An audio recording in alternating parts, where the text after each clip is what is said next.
మొత్తం దళిత జాతికి బహుజనులకు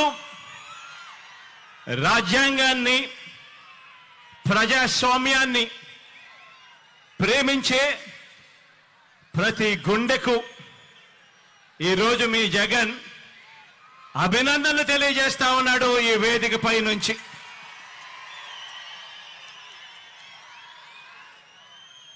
ఈ మహా విగ్రహం ఇది స్టాచ్యూ ఆఫ్ సోషల్ జస్టిస్ అంటే సామాజిక న్యాయ మహాశిల్పం. ఎప్పుడైనా కూడా ఇటువంటి విగ్రహాన్ని చూసినప్పుడు మామూలుగా అమెరికాలో స్టాచ్యూ ఆఫ్ లిబర్టీ అనే అమెరికాలో మనకు కనిపిస్తూ ఉంటుంది. ఆ స్టాచ్యూ ఆఫ్ లిబర్టీ అంటే అమెరికా అని చెప్పి దాన్ని విన్నాం, దాని గురించి మనం మాట్లాడతాం.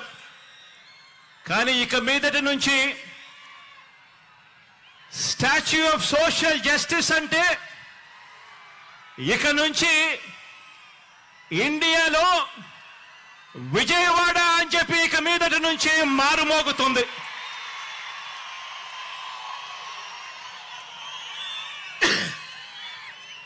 ఈ విగ్రహం మనందరి ప్రభుత్వం ఈ 56 నెలల్లో అడుగడుగునా కూడా అనుసరించిన సామాజిక న్యాయానికి నిలువెత్తు నిదర్శనం ఈ విగ్రహం ఇక్కడే విజయవాడలో ఎప్పుడు కనిపిస్తూ ఉంటుంది. ఆశ్చర్యం ఏమిటో తెలుసా? అంబేద్కర్ గారు జన్మించి 133 సంవత్సరాల తరువాత కూడా, అంబేద్కర్ గారు మరణించిన 68 సంవత్సరాల తరువాత కూడా ఈ విగ్రహాన్ని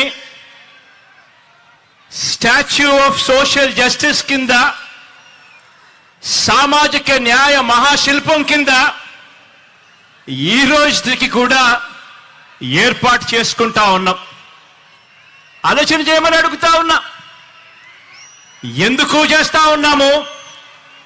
కారణం ఈ విగ్రహం వేల సంవత్సరాల భారత సామాజిక చరిత్రను, వేల సంవత్సరాల భారత సామాజిక చరిత్రను, ఆర్థిక చరిత్రను, మహిళా చరిత్రను మార్చిన ఓ సంఘ సంస్కర్త, ఓ మరణం లేని మహనీయుడి విగ్రహం ఈ విజయవాడలో ఈరోజు ఆవిష్కారం అవుతా ఉంది. బాబాసాహెబ్ మన భావాల్లో ఎప్పుడూ కూడా బతికే ఉంటాడు. ఎప్పటికీ కూడా మన అడుగుల్లోనూ, మన బ్రతుకుల్లోనూ, మన